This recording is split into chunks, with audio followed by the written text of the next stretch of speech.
Thanks for joining us for CBN NewsWatch. I'm Mark Martin. Topping our news, police in Spain are searching this morning for an Islamic terrorist who drove a van into a crowd of tourists in Barcelona Thursday. At least 13 people were killed in that incident, and 5 terrorists were shot dead today after an attack in another Spanish city. Gary Lane has the details. Islamic terrorists have struck again in the heart of Europe. Not in Paris, London, Brussels, or Berlin, but this time with 2 vehicle attacks in Spain. The 2 attacks came within hours of one another. The first one late Thursday afternoon in Les Rambles, a popular tourist spot in Barcelona. A terrorist plowed a van into pedestrians, killing at least 13 people and injuring more than 100 others. I didn't see any of the bodies or anything or the driver, but I caught it out of the corner of my eye and heard it right behind me. Police arrested 2 men. One of them was Moroccan Driss Al-Kaber, who allegedly rented the van used in the terrorist attack. The driver of the vehicle was still at large. A second attack early Friday morning 70 miles away in Cambrils. Another pedestrian attack along a boardwalk. This time 6 people were injured before police gunned down the terrorists. All 5 of them were wearing fake suicide vests, and investigators say they were also planning some kind of gas attack. The CIA reportedly informed Spain 2 months ago that Les Rambles was a target. The warning came after jihadists said they plan to spread terror to popular Mediterranean tourist spots. Police say the 2 incidents may have been linked to an explosion in another Spanish city on Wednesday. Spanish authorities say some of the injured in the Barcelona attack are in critical condition, so unfortunately the death toll may rise. The Islamic State has claimed responsibility for the Barcelona attack. International terrorism experts say many jihadists who joined ISIS have been chased out of Syria and Iraq and are now returning home. That means more Barcelona-style terror attacks may come to Europe and elsewhere in the days ahead. Gary Lane, CBN News. After 16 years of war in Afghanistan, the Trump administration says it's close to having a new strategy for defeating terrorism and ending conflict in the region. Defense Secretary Jim Mattis told reporters Thursday that the president will discuss the strategy at Camp David today.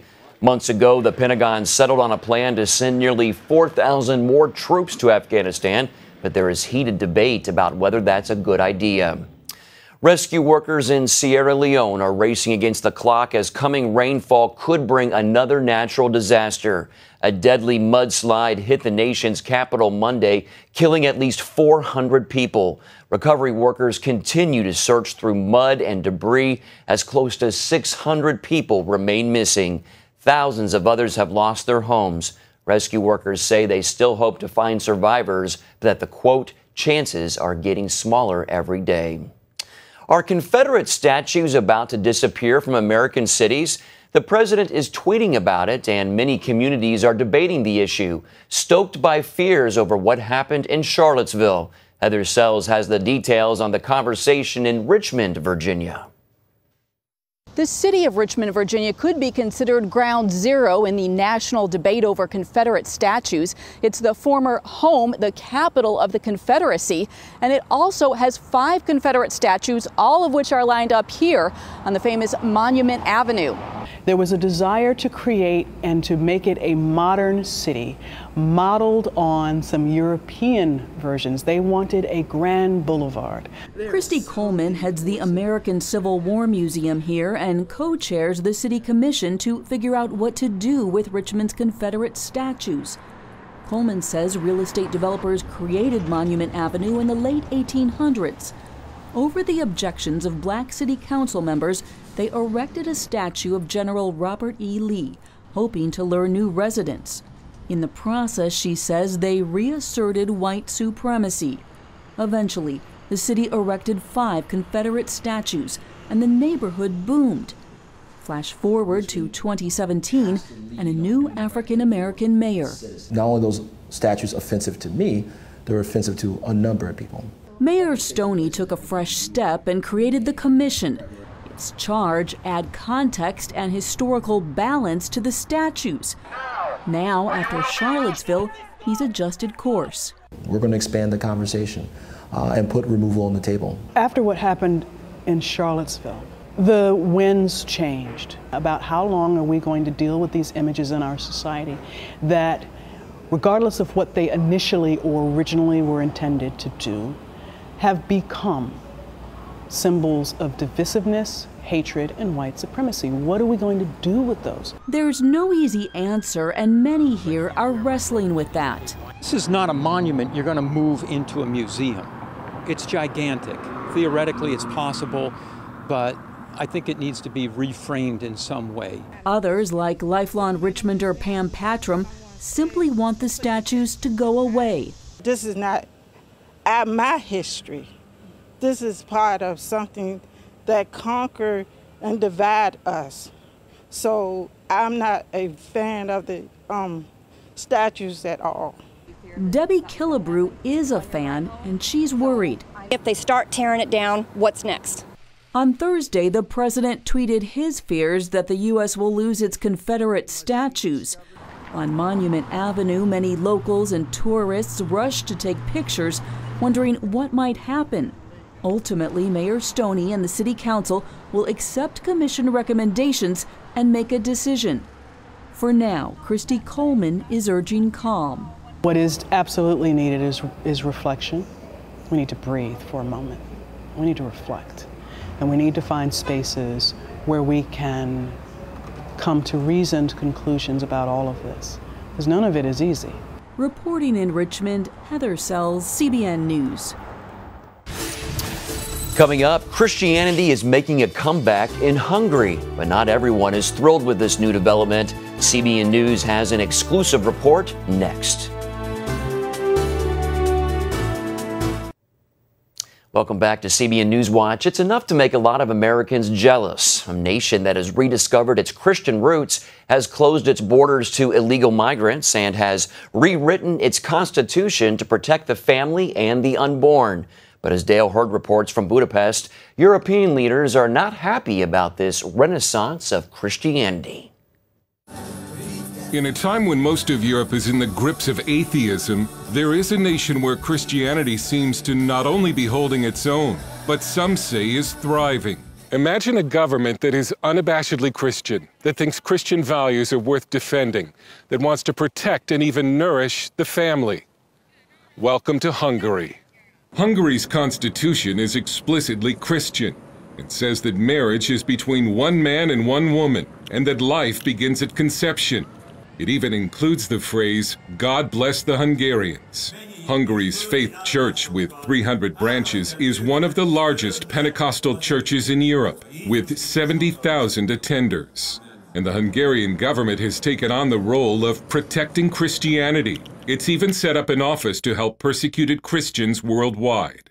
When CBN News brought to the world the story of Sweden's threat to deport Iranian actress Aydin Stranson back to Islamic Iran, only one nation stepped up and offered her asylum: Hungary.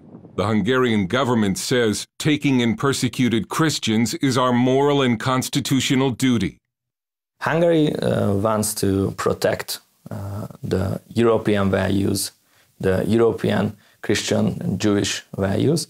Hungarian policy analyst István Podas says Hungary has only returned to its roots as a historic bastion of Christianity, dating back over 1,000 years, and despite almost 200 years of Muslim Ottoman rule, and after World War II, Soviet communist domination. Secretary of State Zoltán Kovács. You have to stick to your traditions and legacies. Europe's legacy is a Christian legacy. Not necessarily in a religious form, but most definitely in a cultural form. And it's this belief that has Hungary locked in a battle with the European Union over migrants. Mr. Orbán has accused the EU of trying to Islamize Europe, and Hungary has infuriated Brussels by building a fence to keep illegal migrants out. The European Union is ticked because Viktor Orbán has told Brussels to essentially take a hike when it comes to open borders. Hungary has seen the terrorism and chaos caused by migration in Western Europe and has said, not here. The European Union has even gone to court to force Hungary, Poland, and the Czech Republic to take in migrants. Mr. Orbán has accused Brussels of blackmail. Securing the borders to stop illegal migration is indeed a solution, and is the only way actually to reinstate law and order at the borders of the European Union, and not the other way around. Kovac says it matters that most of the migrants trying to enter Hungary are Muslim, and he says Western European nations are paying a heavy price by pretending that Islam doesn't matter. We've been living together or living close to Islam for centuries in the past, and we all know about it. So that's why it does matter who is coming and in what manner people are coming. Orbán is often portrayed in the Western media as sort of a version of Vladimir Putin, an undemocratic strongman. In fact, at an EU summit a few years ago, the European Commission president reportedly greeted Orbán with the words, "Hello, dictator." Hungary is certainly not a dictatorship, but Orbán's critics accuse him of corruption and using the instruments of government against his political opponents, including the recent billboard campaign against billionaire George Soros. What we see today in Hungary is the shameless use of public money, of tax money, to formulate pro-government messages. Since 2010, the Hungarian government has been continuously weakening the system of checks and balances in Hungary and weakening democratic institutions. But Orbán, a man who even his critics concede is a skilled politician, doesn't have a serious political rival. He will probably remain in power, meaning Hungary's standoff with the European Union over migrants is likely to escalate. But it also means that Hungary will continue to have a government that thinks Christianity is worth protecting. Dale Hurd, CBN News, Budapest. Up next, from best-selling memoir to a moving motion picture, your first look at The Glass Castle. Box office numbers suggest many people missed the opening weekend of the film The Glass Castle. Brie Larson and Woody Harrelson turned the best-selling memoir into a moving motion picture. Studio 5 brings us a first look. Action!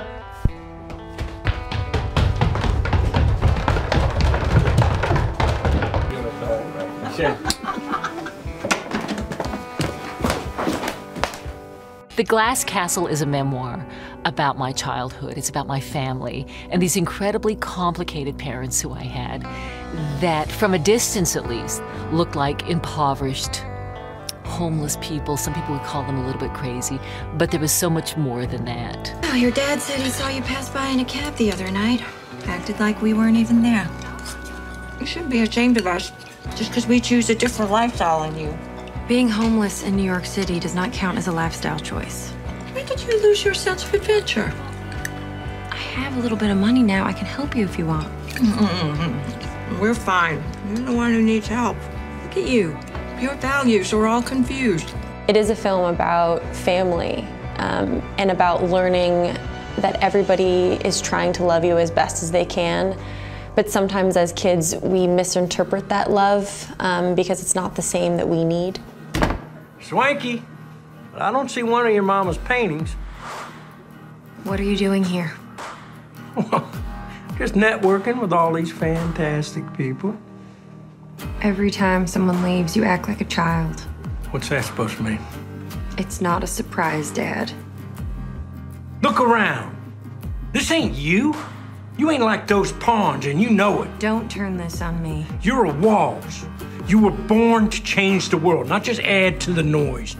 This is a story of a young woman who is filtering through her past and trying to make sense of it and trying to find, a new sense of peace with herself and with her relationship with her dad. Mr. Taylor said we should be going to real school. A real school, huh? This is as real as it gets, kids. You learn from living. Her father was a very loving guy, but he also had a lot of problems. He was an alcoholic. There was just a lot about him that made her growing up difficult. But, really interesting guy. Not perfect by any means. We're gonna tear all this down and replace it with your game room. Ping pong, pool, foosball. Trampoline? Oh yeah, trampoline goes right over there. And then all these walls are gone, replaced with 3-inch glass. This can stay. Doesn't that look lovely? Yellow stands for happiness and creativity. This place doesn't have any running water or electricity. Ignore her, she was born without vision. The glass castle are these plans that Rex has been working on her whole life, and it's this idea that once they strike it rich, once he makes a bunch of money, he's going to buy this beautiful house that's all made out of glass. But it never really got past the blueprints, you know. It's this Eden, it's this place that they're going to get to, this beautiful paradise that they're not in now, and although they're living in squalor, one day the glass castle will be there. It could have been something extraordinary, but Rex was more of a dreamer than one who realizes those dreams. When times got really tough, Dad would pull out the blueprints of the glass castle and would work on them. And he never did build us a big fancy house, but I've come to realize that he gave me something much more valuable, and that was a hope and a dream for the future. That if a parent gives you that, Let's go! then you're lucky. You have a right to be angry. I know you love him. You'll regret it if you don't come home.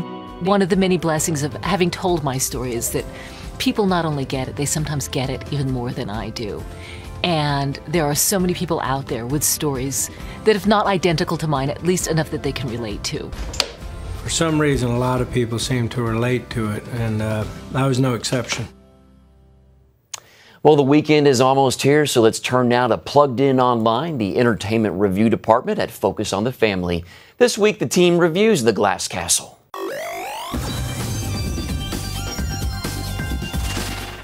Rich city folk live in fancy apartments, but their air is so polluted they can't even see the stars.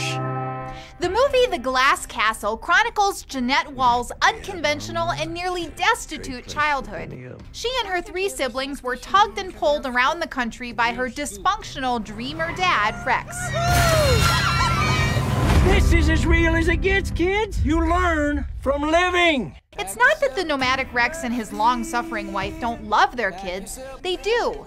But Rex is an addict. And while he never lacks for things like cigarettes and booze, his family lacks for everything else. Food, running water, security. Let's go, kids. Badger on our tails. He needs the bill collectors. Living in extreme poverty, the Walls family eventually squat in a shack without plumbing, heat, or electricity, except when Rex steals it from neighboring properties. Instead of being resentful about her horrible upbringing, though, Jeanette Walls maintains that it made her and the other kids in the family resilient and self-reliant. With a complicated childhood, you can either focus on the positive or the negative, she says, and I chose to focus on the positive. Based on a memoir written by the real Jeanette Walls, this is an achingly poignant tale. It's a story of navigating damaging family dysfunction while still realizing the profound dignity of even the most broken family members. Mature themes, foul language, and selfishness abound here. But then again, so do hope and courage. That's not always an easy cinematic path to navigate. So I'm giving The Glass Castle a 2.5 out of 5 for family friendliness. For an in-depth review on this or anything else playing at your local box office, visit us at pluggedin.com. Plugging you into the movies, I'm Cheryl Wilhelmy for Focus on the Family's Plugged In Movie Review. The Eclipse next week may be a big sensation, but another one back in 1919 may have had a much bigger impact because, as Paul Strand tells us, it started the ball rolling on a revolution in our understanding of the universe.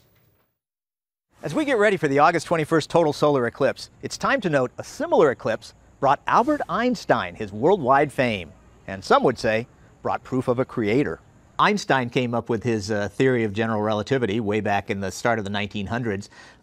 Was there eclipse involved in actually popularizing his theory? There was an opportunity with the 1919 total solar eclipse in Brazil to put the theory of general relativity to the test.